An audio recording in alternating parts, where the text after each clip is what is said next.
won't come as any surprise to any of you that the basic foundation of good college writing is the use of good sources. And in any case, we always want to use credible sources, sources that we can rely on, that are accurate and believable and credible. And I've talked about that in another lesson on how to use the internet to do research. This is specifically about a scholarly source, what it is, and how to find them and how to use them. And they are different than just any credible source. And so we're going to go into what that means. All of your papers for this class will require the use of some scholarly sources in addition to other sources that also are credible, but perhaps not of the scholarly type. So we're going to talk about what that means here in this short lesson.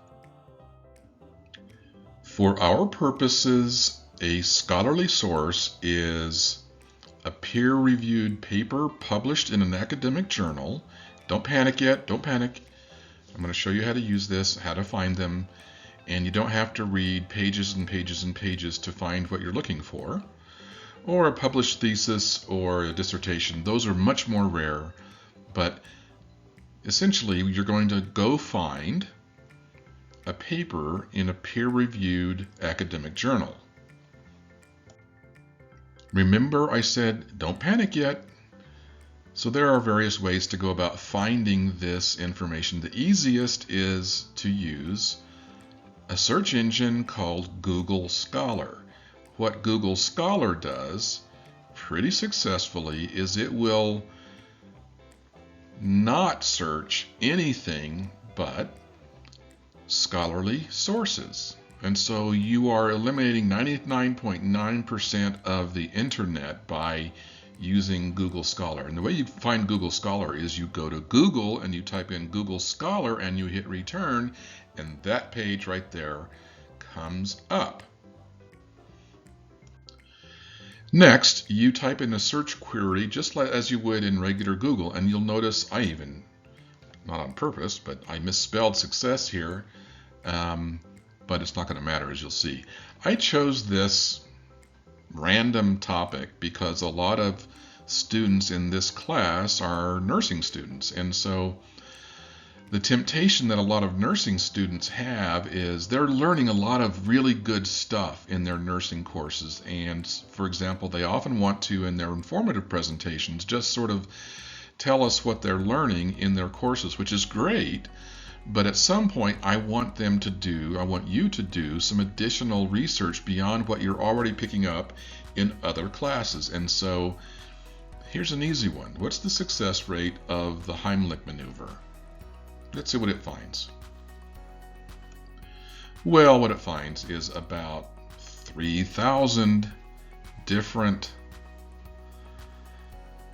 sources on this general topic.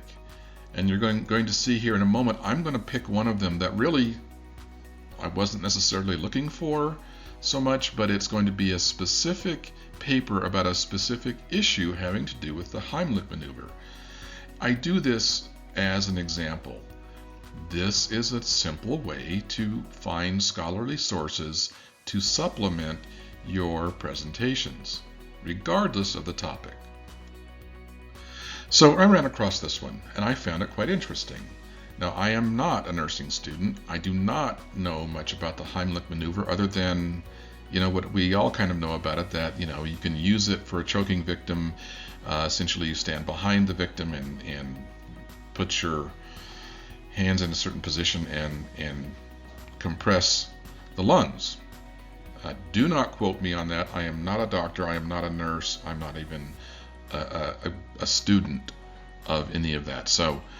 But here's what I found is this study done in 2017 on the various success rates or the influence of the body position on the success rate of the Heimlich maneuver. Oh, interesting. Let's see. So as I read through the paper, I come across this, that the success rate is different, or the position of the body in the success rate is different for children than it is for adults. Okay, so maybe that's one thing that I can use in my presentation on the Heimlich maneuver, that maybe I knew that already, but now I have additional support from a scholarly source, and I can tell my audience that I have done this research, which gives me additional credibility. That's important when you're thinking about how to deliver information and a message to your audience. One of the things you're going to run into when you do research online through Google Scholar is not all of these scholarly online sources allow you to read their material for free. And so sometimes you have to search a little bit. I have an advantage because I have access to a lot of, pretty much all of these journals through my association with both College of Eastern Idaho and other universities that I'm connected to. In your case, you can use Google Scholar and keep looking through until you find one that does provide you access for free, as the one I just showed you. That Heimlich maneuver paper was fully available for free. It was many pages long, and I could read the entire thing at no charge. However, we also have, through College of Eastern Idaho, access to something called JSTOR, which is, you see right here on the library, CEI's library's website.